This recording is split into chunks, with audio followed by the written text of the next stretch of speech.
জীবনের first flight, তাই একটু এক্সাইট আছি আমরা।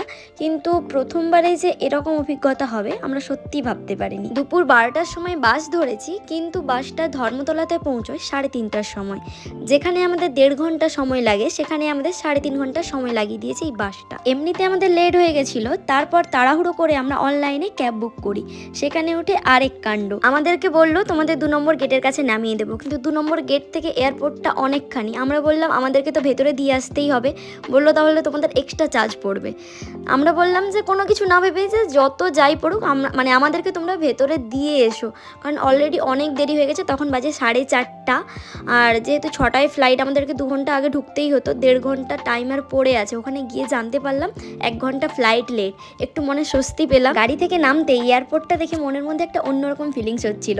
প্রথমেই গিয়ে আগে কোনো দিকে না তাকিয়ে আগে চেক ইনের জন্য যা যা ছিল সেগুলো করে নিলাম। তারপরে এতটা জার্নি করে এসেছি, আবার এখনো অনেকটা জার্নি আছে, তার জন্য ড্রেস চেঞ্জ করে ফ্রেশ হয়ে নিলাম। আর হ্যাঁ, তোমাদেরকে তো বলাই হয়নি, আমরা দুজন কিন্তু একা যাচ্ছি না, আমাদের সঙ্গে আমার বান্ধবী, তার বর, আরো অনেকে যাচ্ছি। এতক্ষণ রাস্তাতে কি যে হচ্ছিল, হুড়মুড়িয়ে আসা, টেনশন, ফার্স্ট ফ্লাইট 2 ঘন্টা আগে থেকে যেতে হবে, তার মধ্যে এতটা লেট, কি করব মাথা কাজ করছিল না। কিন্তু এদের সঙ্গে দেখা হতে, কথা বলে একদম মনটা ফ্রেশ হয়ে গেল। এতক্ষণের সব কথা ভুলে এবার প্ল্যান হচ্ছিল ওখানে গিয়ে কি কি করব আমরা। ওপর থেকে চলন্ত সিঁড়ি দিয়ে আমরা নিচে চলে গেলাম, কারণ ওপরে আমাদের আর কোনো কাজ নেই। এটা ছিল আমাদের খাবারের ব্যাগ। আবার আমরা জানতে পারি 6টার ফ্লাইটটা যে লেট হয়ে 7টায় ছাড়ার কথা ছিল, সেটা ছাড়বে 9টার সময়।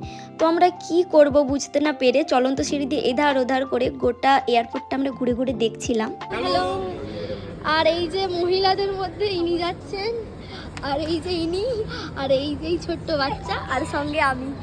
ফ্লাইট হচ্ছে 9টার সময়, আর এখন কটা বাজে?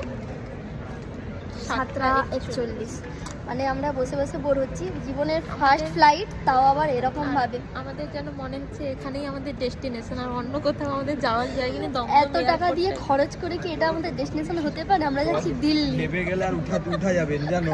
কতক্ষণ ধরে বসে বসে আমরা বোর হচ্ছিলাম, কিন্তু কি করব, মানে হুড়মুড়িয়ে তো এলাম। তারপরে শুনলাম লেটের পরে লেট। আবার আমাদের এটাও বলা হয়েছিল 8টা পেরিয়ে গেলে আমাদের ফ্লাইট ক্যান্সেল হয়ে যাবে, টাকা ফেরত দিয়ে দেবে, কিন্তু ফ্লাইট ক্যান্সেল হয়ে যাবে। তো আমরা কি করব, পরের দিনই যেহেতু আমাদের সব রেডি হয়ে আছে, এদিকে ফ্লাইট ক্যান্সেল হয়ে গেলে আমরা যাবোটা কি করে? তো ফাইনালি মানে অ্যানাউন্স হয়ে গেল যে আমাদের ফ্লাইট চলে এসেছে, আমরা এবার ওখানে উঠবো। এয়ারপোর্ট থেকে এই বাসটা আমাদেরকে নিয়ে যাচ্ছে ফ্লাইটের কাছে। এতক্ষণ আমাদের সাথে যা যা ঘটে গেছে সব আমরা ভুলে গেছি, যে ফ্লাইট ক্যান্সেল হয়ে যেতে পারে, লেট হয়ে গেছে, এই হয়ে গেছে, সেই হয়েছে, সব ভুলে গেছি। তখন আমাদের একটা জিনিসই মাথায় ঘুরছিল, কখন আমরা ফ্লাইটে উঠবো আর কখন ওটা আকাশে উড়ে যাবে। বাইরে আমাদের বেশিক্ষণ দাঁড়াতে দিচ্ছিল না, ভেতরে যাওয়ার জন্য বলছিল। তাই মানে